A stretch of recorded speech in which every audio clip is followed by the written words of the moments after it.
my pillow?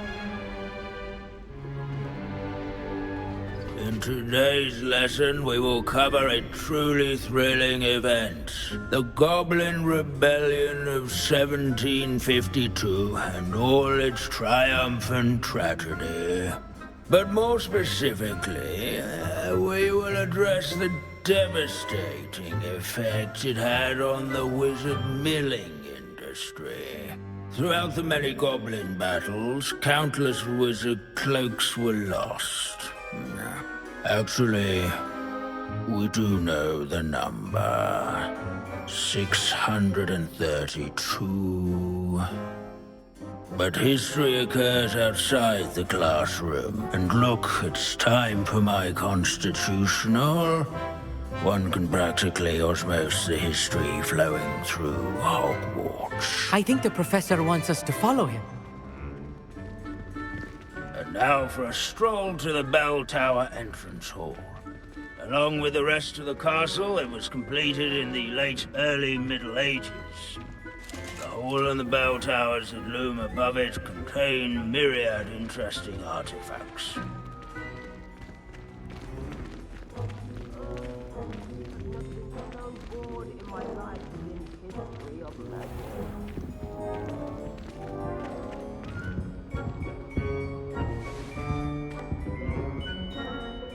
Good to see you again. Recovered from that nasty bout of dragon pox, have we? That wasn't me, Professor. I'm new here. Are you? Well then, welcome.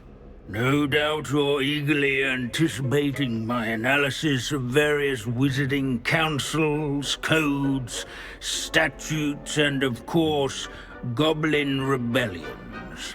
Not all goblins are rebellious. Some venture into wizarding politics, such as Eargit the Ugly.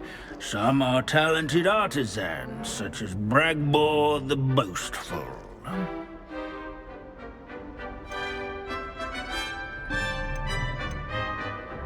Did you say Bragbor? I think I know that name. Well known for his metalwork. I would imagine much of his goblin wrought iron and silver has survived to this very day. Oh, of course. Odgok said he was an ancestor of Ranrock. Where were we? Oh yes. Back to our class topic for today. Grimbold Weft. Another notable historical figure. He's right nearby.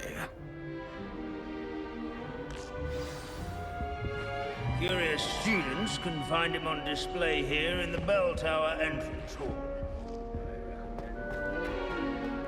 Revelio.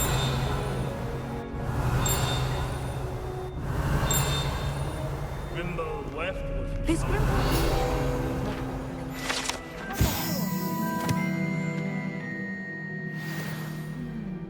Oh yes, I see you found Grimbold Weft.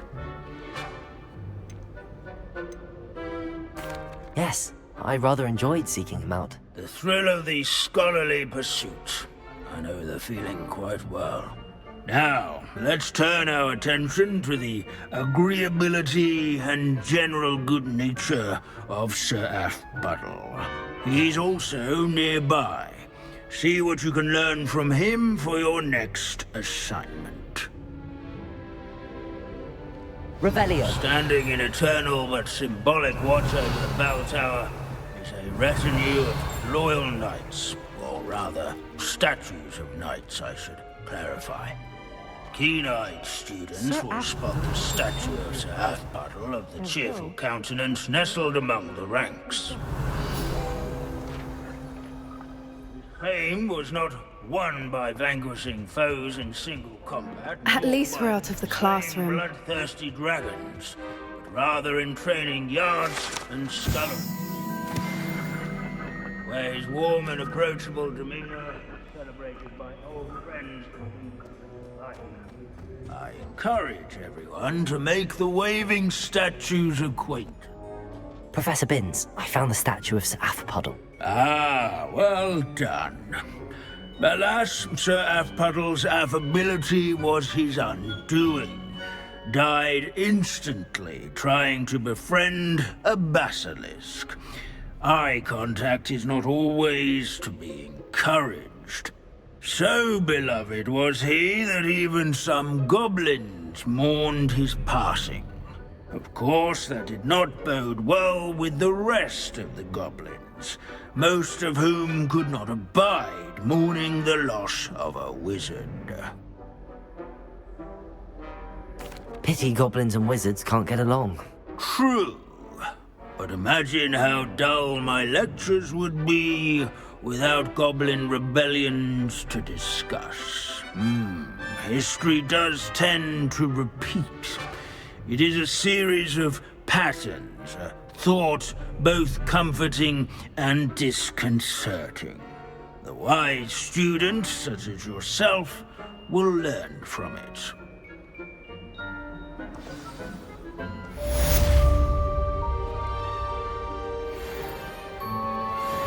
History is written by those who do their schoolwork, so they say. Or at least, I like to say that. Leave it to Binns to make the most interesting school in the world so much and accomplish seem so dull. little? If you fail history of magic, you're doomed to repeat it. The class, that is.